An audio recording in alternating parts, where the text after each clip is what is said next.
So these, my friends, are the last Sony lenses in my lineup. I shall start right away with this one. This is a Sony 30mm macro lens, which is actually in pretty good, almost pristine condition, with the exception of a few superficial scuffs on the right here on the sides. But it has no issues, no fungus, no dust inside. For all intents and purposes, this is actually almost a brand new lens. It's interesting. It's an interesting device. It comes with this interesting shade adapter, which allows you to take macro pictures and close-ups very close, but without the downsides of using a traditional lens shading cover thingy like this one. I'm sorry, I forgot what this is called. Now this is my 18-55 lens from the Sony lineup. This is also an E-mount, and this actually has a bit of a hazing situation going on. I don't know if you can catch it on camera, but with on the inside you can barely see that there's sort of a layer of impurities, and now you can see it close up with the close up when you zoom out, or rather you close up the lens. Now, as a plus side, this doesn't creak rattle, it doesn't really have dust inside, but it's not looking so good for itself. And it's working just fine, but yeah, it's not the perfect example it should be. Now here, I mentioned this in my previous video, this is the Sony fisheye adapter, meaning that you can adapt this lens accessory, and just to get a very wide field of view. And it also has a shading housing included within it, so you cannot really open this up. It's just a fixed accessory.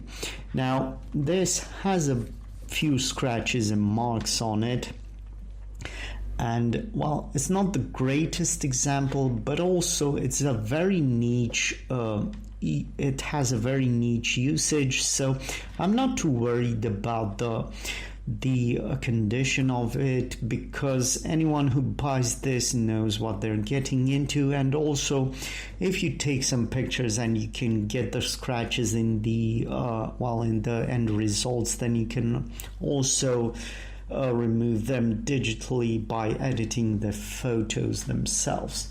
Now, a bit of a story about the money I spent on them. So this one, this lens fisheye adapter, I won the auction for about $10.50, but with shipping from Japan and VAT, I paid roughly $30 on it, which is not a bad deal, and I planned to get, in the most optimistic of situations, about double the money's worth, but at least $50, if not $60 altogether.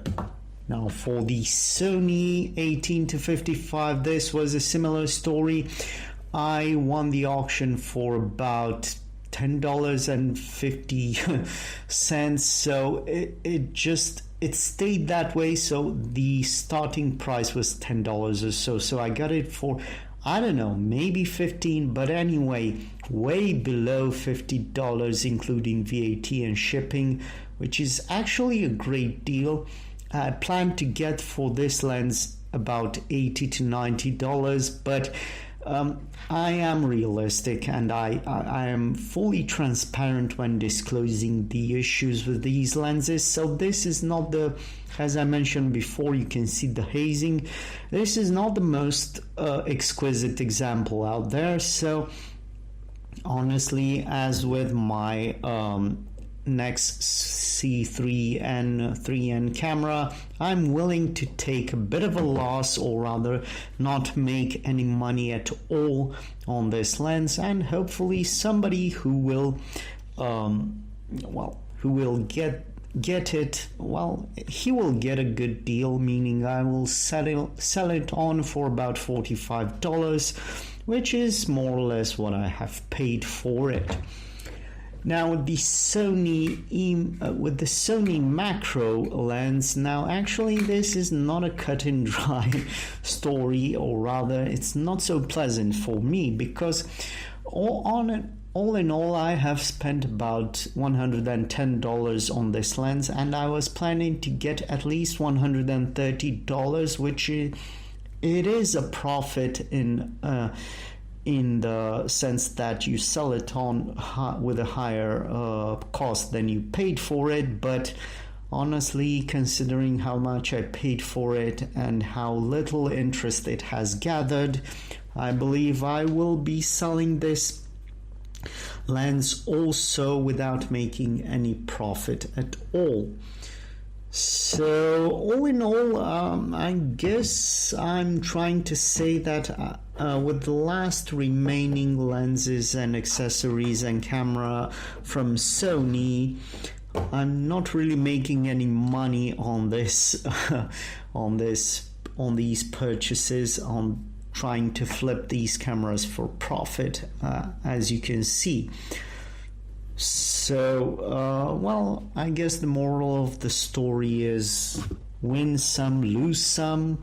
But before we end the video, I propose we take a few sample shots of these with these lenses, and I can show you exactly what the end results are. Okay, so these are the sample pictures that I have taken with the Sony Nex-C3 camera, along with the 18-55 zoom kit lens. Now, the pictures were taken in intelligent auto, meaning I didn't actually fiddle around with the settings of the camera. And as you can see, the results are rather disappointing. First thing you will notice, these pictures have a lot of burnt in light to them. Of course, I have given the camera a lot to work with, since these pictures have been taken at the first break of dawn. Still, it's an autumn sunrise, and it should have been able to handle the light better, at least in my humble opinion. I will just switch to them, and you will see something interesting in the 18mm wide depth of field. The details are not as sharp, and probably the autofocus didn't work as fine as it should have. But in the 55mm position, meaning zooming in, the details are much crisper and the pictures are much, they are much better. Keep in mind, this is intelligent auto mode, and I haven't really tried to do anything positive with the camera and haven't fiddled with the settings. I just mainly threw what I had at it and see the end result. And just for fun, I have included some 30mm macro lens photos in the mix, and as you can see, the quality of the image from the 30mm lens is much better, even though that is a macro lens, a macro specialized lens, and not a landscape or a city photography oriented lens. And also, for the fun of it, I have attached the fisheye adapter to both the lenses, and well, the results are rather funny. And well, for the 18-55mm lens, you can see the image is bent outwards and bent out of shape, especially at the corners. And while to the when you attach the lens to the 30mm lens, you can see a very hilarious result, and well, a bit of focus in the middle and a lot of blurry effect and a the natural fishbowl effect, but I won't go into too much detail with this type of effect. This is just more for fun and to show you, to exacerbate the options and the versatility that a mirrorless digital camera could offer in 2025.